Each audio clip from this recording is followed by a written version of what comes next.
Next gen astro நேயர்கள் அனைவருக்கும் ஜோதிடர் ஜெய தமிழ் செல்வனின் அன்பு வணக்கங்கள். இப்போ நம்ம அக்டோபர் மாத பொது பலன்களை பார்ப்போம். இது எல்லாருக்கும் உண்டான பொது பலன்கள் தான். உங்களுக்கு துல்லியமான பலன்கள் உங்களுக்கு வேணும்னா கீழே என்னோடய நம்பர் இருக்கும், அதை கான்டாக்ட் பண்ணி உங்களோட துல்லியமான பலன்களை வாங்கிக்கோங்க. இப்போ கிரக நிலையை நம்ம பார்ப்போம். அதாவது இப்போ ரிஷபத்தில் குரு பகவான் இருக்கிறாரு, செவ்வாய் மிதுனத்தில் இருக்கிறாரு, சூரியன் புதன் கேது இவங்க 3 பேரும் கன்னியில் இருக்கிறாங்க, சுக்கிரன் துலாத்தில் இருக்கிறாங்க, சனி பகவான் கும்பத்தில், ராகு மீனத்தில் இருக்கிறாங்க. இவர் சூரியன் 17ஆம் தேதி அக்டோபர் 17ஆம் தேதி வரைக்கும் கன்னியில் இருப்பார். அதுக்கப்புறம் 17ஆம் தேதிக்கு மேலே துலாமில் நீச்சமடைவார் சூரியன். சரியா? அதை தான் அந்த சூரியன் நீச்சமடைகிற காலத்தை தான் நம்ம ஐப்பசி தீபாவளி அப்படின்னு நம்ம கொண்டாடுறோம். ஐப்பசி அமாவாசையை தான் நம்ம தீபாவளின்னு கொண்டாடுறோம். அப்புறம் செவ்வாய் அக்டோபர் 20 வரைக்கும் மிதுனத்தில் இருப்பார். அதுக்கப்புறம் 10 நாள், இந்த மாதத்தில் 10 நாள் கடகத்துக்கு வந்துடுவார். அதுக்கப்புறம் புதன் அக்டோபர் 10 நாள், அக்டோபர் 10ஆம் தேதி வரைக்கும் கன்னியில் இருப்பார். அதுக்கப்புறம் 11ஆம் தேதிக்கு மேலே துலாமுக்கு வந்துடுவார். சரியா? சுக்கிரன் அக்டோபர் 13ஆம் தேதி வரைக்கும் துலாமில் இருப்பார். அதுக்கப்புறம் விருச்சகத்துக்கு மாறிடுவார். கும்பராசி நேயர்கள் அனைவருக்கும் ஜோதிடர் ஜெய தமிழ் செல்வனின் அன்பு வணக்கங்கள். இப்போ உங்கள் ராசிநாதன் உங்கள் ராசியிலே இருக்கிறாரு. இன்னொரு 5 மாதங்கள் கழித்து தான் 2ஆம் இடத்துக்கு, அதாவது உங்கள் ராசி 2ஆம் இடத்துக்கு போவார். இதனால் நீங்கள் தைரியம் வீரியமெல்லாம் நல்லாவே இருக்கும். இன்னொன்று தனவரவுகள்லாம் அதாவது இயல்பாக இருக்கும். அது இன்னொரு 5 மாதங்கள் கழித்து எல்லாமே சரியாகும். அதே மாதிரி 3ஆம் இடத்துக்கு ஏன்னா கும்பராசிக்காரங்க ஜென்ம சனியில் இருக்கிறீங்க. அதனால் கொஞ்சம் ஜாக்கிரதையாக இருக்கிறது. எதுலைனாலும் முதலீடு போடுறதோ இல்லை ஜாஸ்தியாக ஏதாவது வாக்கு கொடுக்கறது அந்த மாதிரி சமாச்சாரங்கள்லாம் வச்சுக்காமல் இருக்கிறது உங்களுக்கு நல்லதுங்க. ஜென்ம சனி இன்னொரு 5 மாதங்கள் வரைக்கும் இருக்குது. அது வரைக்கும் கொஞ்சம் ஜாக்கிரதையாக இருங்க.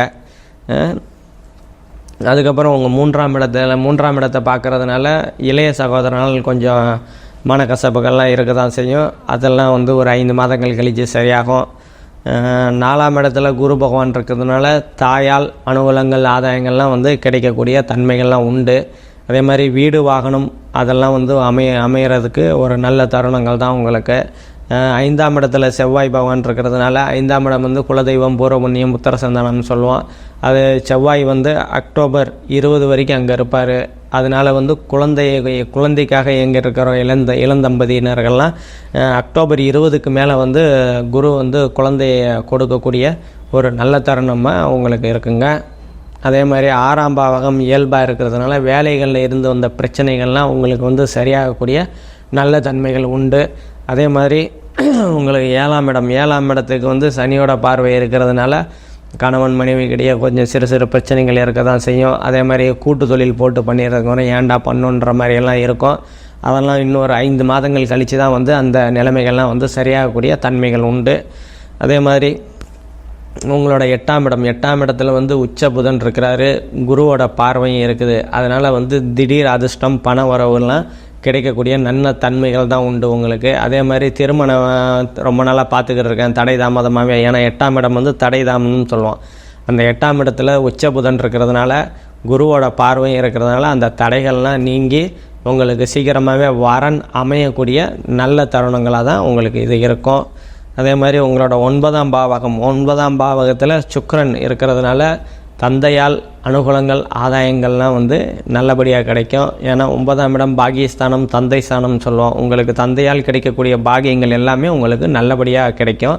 அதே மாதிரி கோர்ட்டு கேஸு, அதாவது தந்தையோட சொத்துக்காக கோர்ட்டு கேஸு அப்படின்னு இருந்தீங்கன்னா அது உங்களுக்கு இந்த காலகட்டத்தில் சாதகமாக அமையக்கூடிய நல்ல காலகட்டங்கள் தாங்க இது. அதே மாதிரி உங்களோட 10ஆம் பாவகத்துக்கு சனியோட பார்வை இருக்குது, குருவோட பார்வை இருக்குது. சரியா? அதனால் 10ஆம் இடம் தொழில் ஸ்தானம்னு சொல்லுவோம். தொழில் ஸ்தானம் கொஞ்சம் தடை, அதாவது டல்லாக இருந்து அதுக்கப்புறம் பிக்கப், குருவோட பார்வையில் பிக்கப் ஆகக்கூடிய ஒரு நல்ல தன்மைகள் தான் உண்டு. தொழில் நல்லாவே இயல்பாக போகும். ரொம்ப ஓகன்னு இல்லாமல் இருந்தாலும் அது பாட்டுக்கு தொழில் நல்லபடியாகவே போகக்கூடிய ஒரு நல்ல தருணங்கள் தான் உங்களுக்கு. 11ஆம் பாவகம், 11ஆம் பாவகத்துக்கு செவ்வாயோட பார்வை இருக்குது.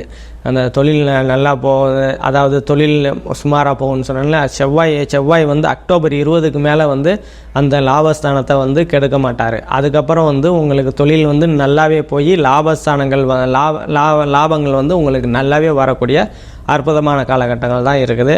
அதே மாதிரி உங்களோட 12ஆம் பாவத்தை வந்து குரு பகவான் தனது 9ஆம் பார்வையால் பார்க்குறதுனால 12ஆம் இடத்து சுப பலன்கள் உங்களுக்கு நல்லபடியாக கிடைக்கக்கூடிய தன்மைகள் உண்டு. 12ஆம் இடத்துல ஏற்றுமதி இறக்குமதி பிஸ்னஸ் பண்ணி ஏற்றுமதி இறக்குமதி சம்மந்தமாக பண்ணிக்கிட்டு இருக்கிறவங்க, வெளிநாடு சம்மந்தமாக பண்ணிக்கிட்டு இருக்கிறவங்க, அதாவது வெளிநாட்டுக்கு போய் வரணும் அப்படின்னு வேலைக்காக போகணும் அப்படின்னு நினச்சிக்கிட்டு இருக்கிறவங்கெல்லாம் இந்த காலகட்டத்தில் வந்து உங்கள் கண்டிப்பாக வந்து போய் வரக்கூடிய நல்ல ஒரு தருணங்கள் தான். அதே மாதிரி ஆன்மீக சுற்றுலா பெரியவங்க போய் வரணும் பிளான் பண்ணியிருந்தீங்கன்னா இந்த காலகட்டங்கள் வந்து உங்களுக்கு நல்லாவே இருக்குது. உங்கள் 12ஆம் பாவம் வந்து இயல்பாக நல்லபடியாக, அதாவது குரு பார்வையில் இருக்கிறதுனால நல்ல விதமாகவே உங்களுக்கு அமையும். நம்ம பார்த்துட்டு இருந்தது எல்லாமே பொது பலன்கள் தான். துல்லியமான பலன்கள் வேணுன்னா கீழே நம்பரை வந்து கான்டாக்ட் பண்ணுங்கள். நன்றி, வணக்கம்.